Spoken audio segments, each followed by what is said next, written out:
My great pleasure to introduce our final presentation with a cast of thousands. This is again from the CU College of Music, my colleague Professor Jay Keister and his wife Mami Itasaka-Keister, and a cast of students from College of Music talking and showing us, and we're going to hear as well, sound, word, and image in Japanese traditional dance. Okay, thank you, Dennis. Let me pull this mic up here. I think what we'll do today is give you a sort of, we'll give you sound, word, and image. I'll explain a few pieces that we're going to do and give you the sort of the poetry first, and then we'll look at the way it is manifested in the dance, and then we'll put it all together with the music. I have to start off with the sort of original story of dance and music in Japan, which is the story of Amaterasu, the sun goddess.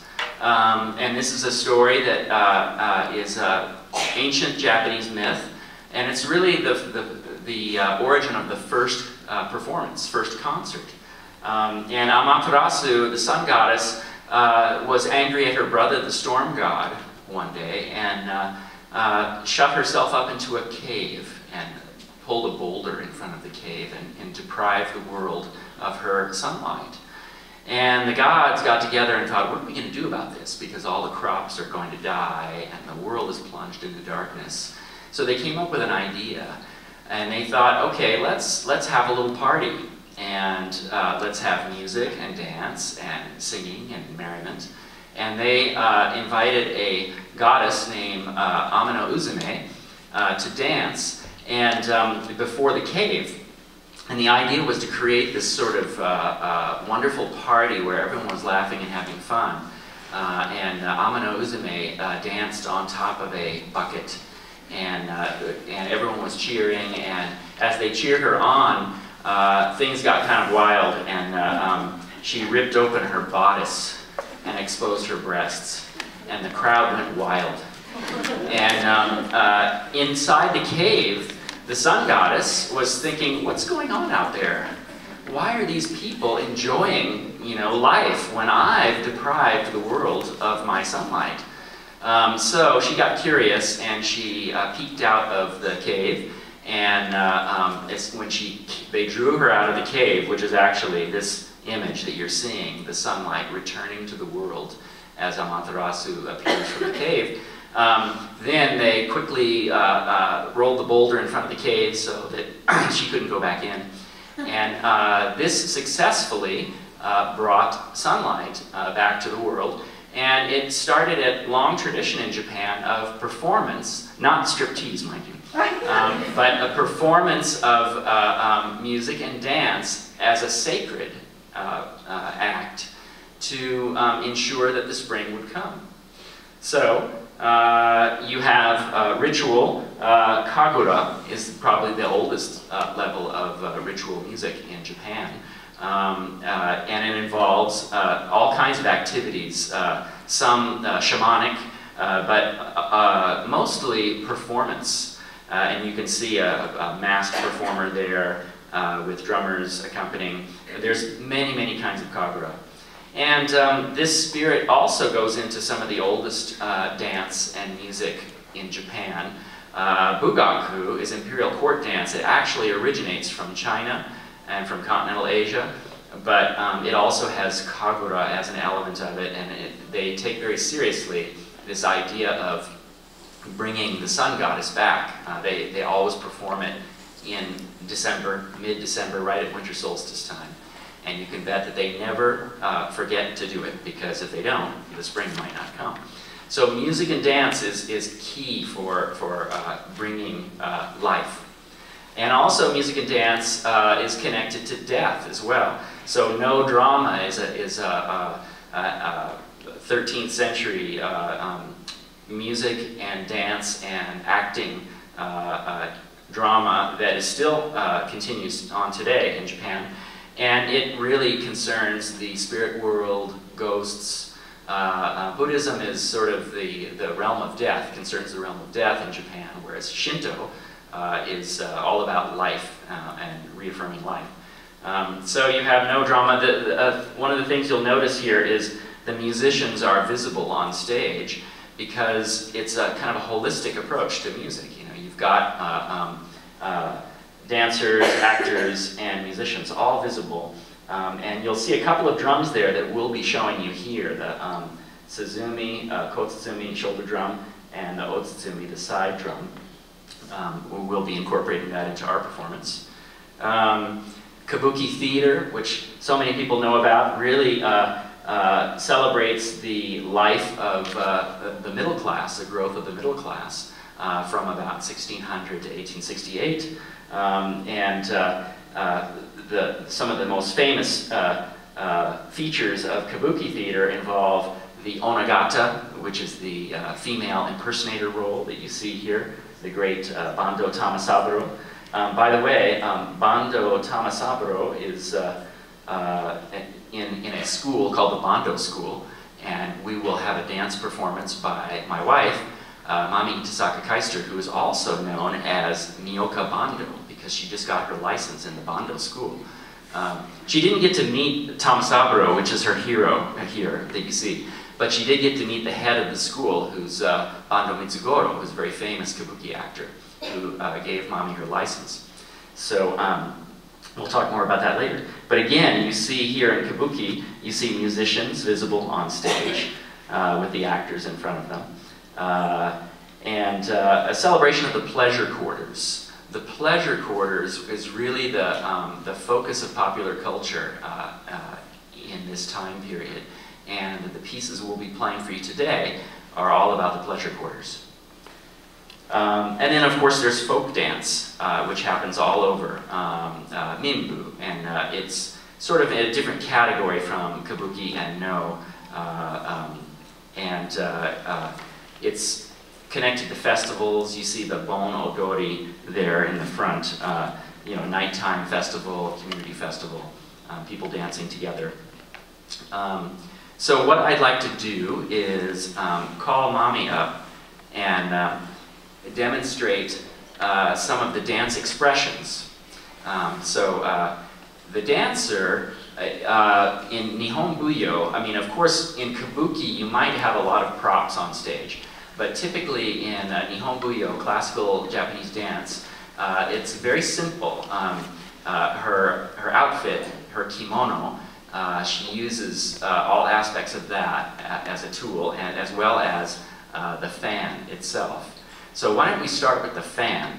And the fan, or sensu, is, as you unfold it, there's an image of nature already on the fan, imprinted on the fan, and it's used to represent many aspects of nature. So that's really the theme of Japanese art, is using nature as a metaphor for human emotions. You can use that to suggest mountains. So show them how the fan becomes a mountain. By turning it upside down, then the pivot becomes the mountain peak. And also mountain, so we have a mountain eyes, and look at far away. So the eyes are very important. The mountain eyes, she's looking far away, straight.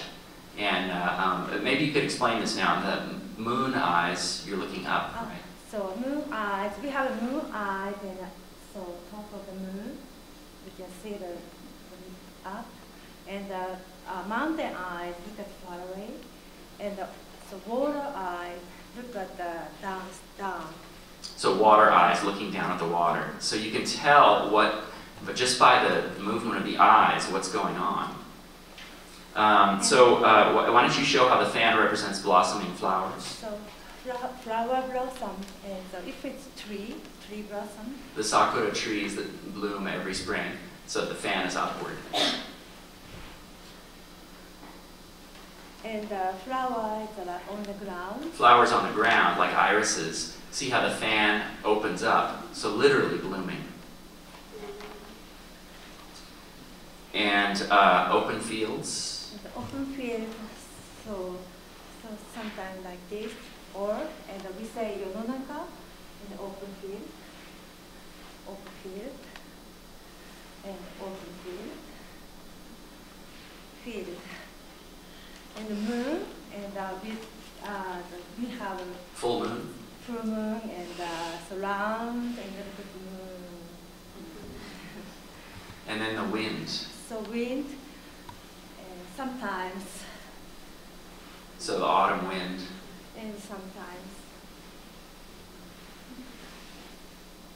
And we'll get to the sleeves in a moment. She used the sleeves for a And lot. sometimes. So the fluttering of the And fan indicates wind. That's the cold autumn wind. You have to remember these because they're going to pop up in the dance. Ocean waves. So ocean waves, wave, wave, or wave, or wave. Streams. That's the same. Oh, same. Okay.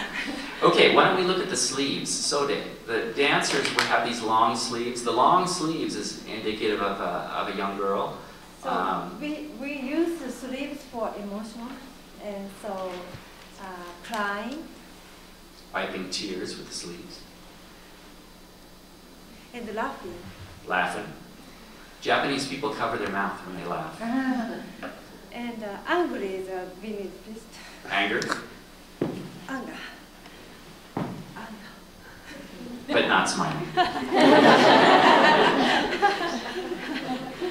Sulking. And soaking. So hiding behind the sleeves. Yeah, or soaking. Do you want to demonstrate some of the walking styles? Okay. So there's a big difference between women's style and men's style. So the women, the knees are together and pigeon-toed. Women pigeon-toe and stick together and bend the knees. And so Or is this a geisha? geisha walking. Very elegant. And then how about a oiran, which is a very elegant courtesan? Oiran. It's a more stylized movement.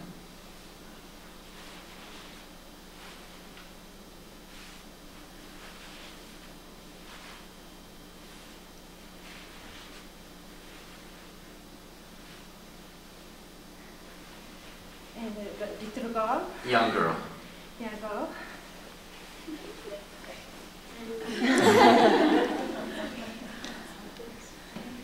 So it's very common for dancers to play both gender roles. So a woman will dance a men's role as well. And the man is turn out. So the feet are turned out. And If you're going to do a samurai, the fan suddenly becomes a samurai sword. samurai sword. So walk. Very arrogant, confident kind of samurai. And sometimes we have a aragoto. Aragoto is a really strong, vulgar guy. And so Arigoto is we masculine. do this.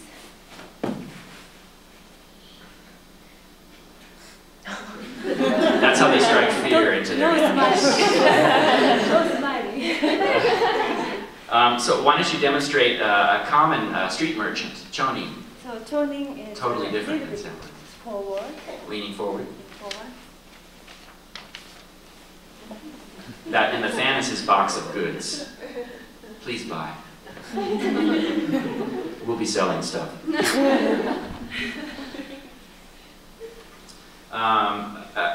You probably didn't bring okami mask, did you? No, I didn't. Okay. Well, we'll save the spirit world for another time. Yeah. Okame is, we have a, I show you the photograph of Amano Uzume, and it's a really funny, puffy face. And so, if I'm dancing,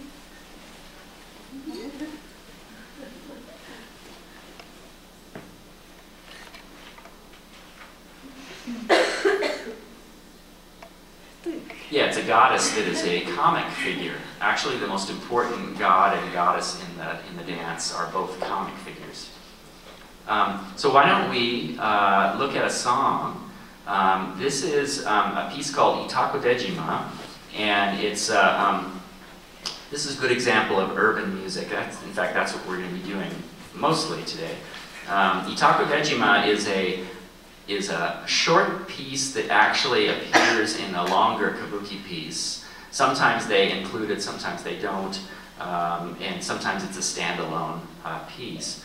And Itako Dejima, this goes back to maybe 19th century. And it comes from the town of Itako, a small village in Ibaraki Prefecture. And it was known back then for its pleasure quarters. And this song, a lot of these really old songs go through a long process. They think that it was originally a boat song because it's a port town.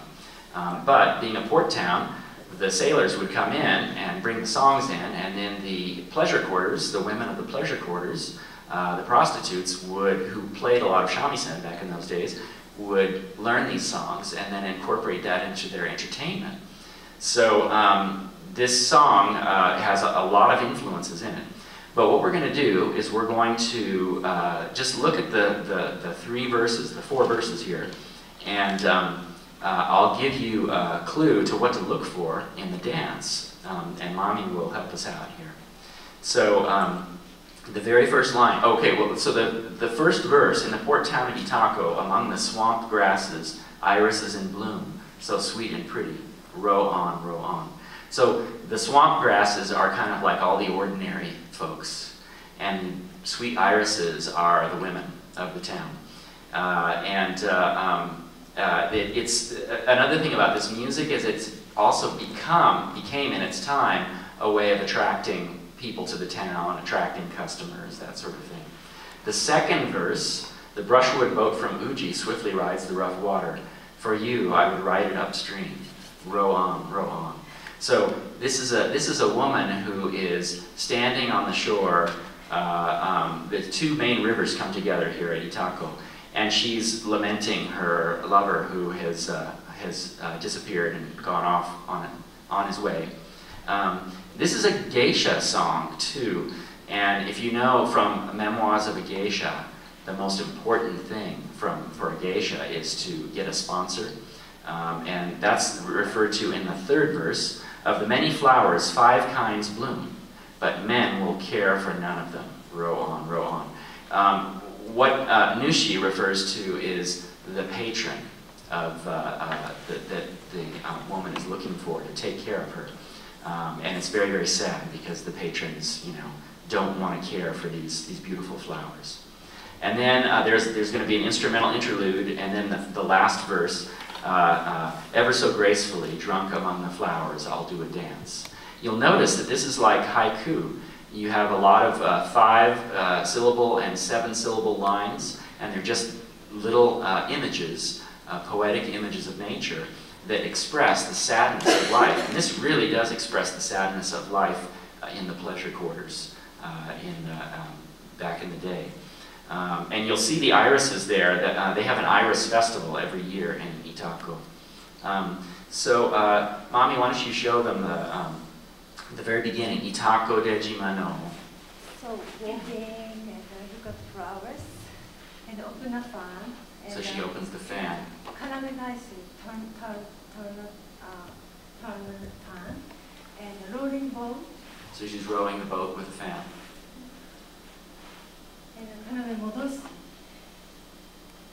And so look at the field. Looking at the field, makomo no nakade. And this is Onnagata's very important pose, and we have to nejiru, twist. So this pose, and then she does a 3-point. The foot has to be that never move like this, and then 3-point look, 1, 2, 3.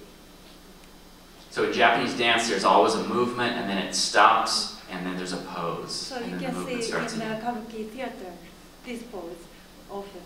And also the pumpkin flowers turning and make a flower. And so look at flowers. It's iris. So the iris is blooming And when you see the fan opening. And iris. Look, iris. And after then, Yaton Byoshi. Yaton Byoshi is a dance. Yatto. Yatton, yatton is stepping, stepping. Stamping. And this comes directly from Shinto ritual. The priests stamp on the ground to wake the gods. And calling, please come.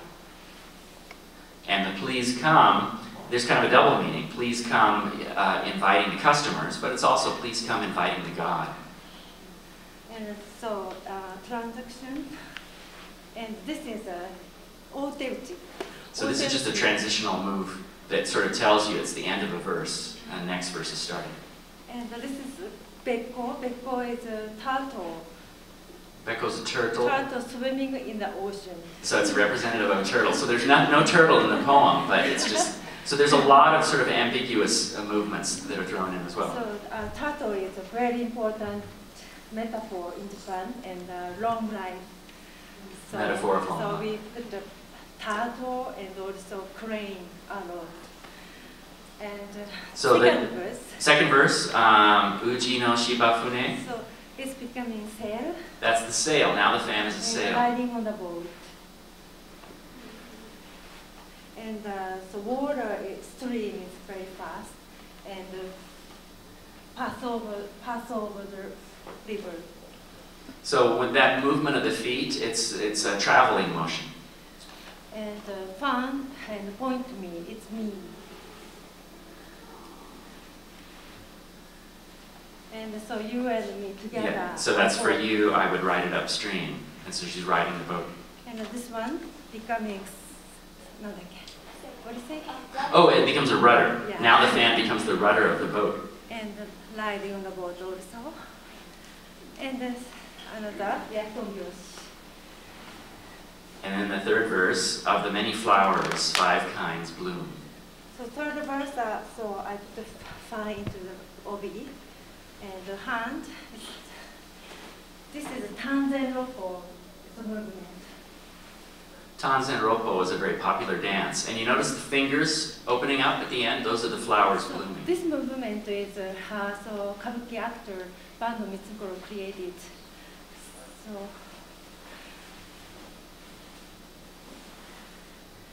and so hand is so blooming flowers.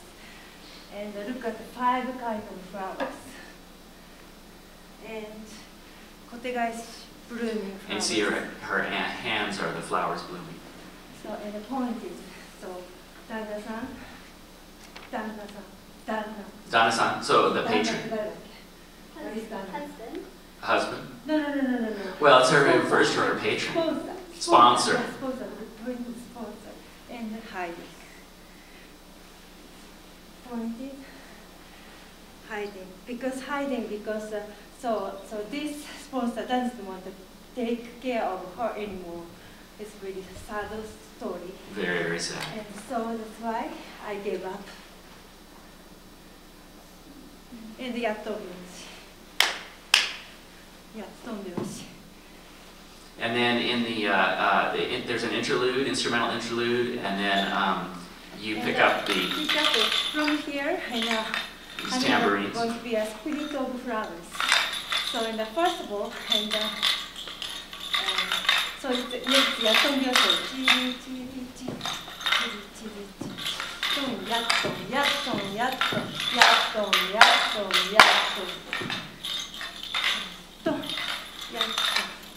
So notice the stamping.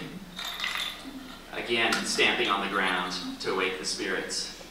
And after that, I'm going to be a pedal of the flowers. Then she's no longer the woman. Now she's the flower petals fluttering in the breeze. And a pose. And a final pose. Yes. And why don't you relax and take a breath for a second? And we're going to have a couple of Mami students join her on this dance. And then students from the CU Japanese Ensemble have joined us here.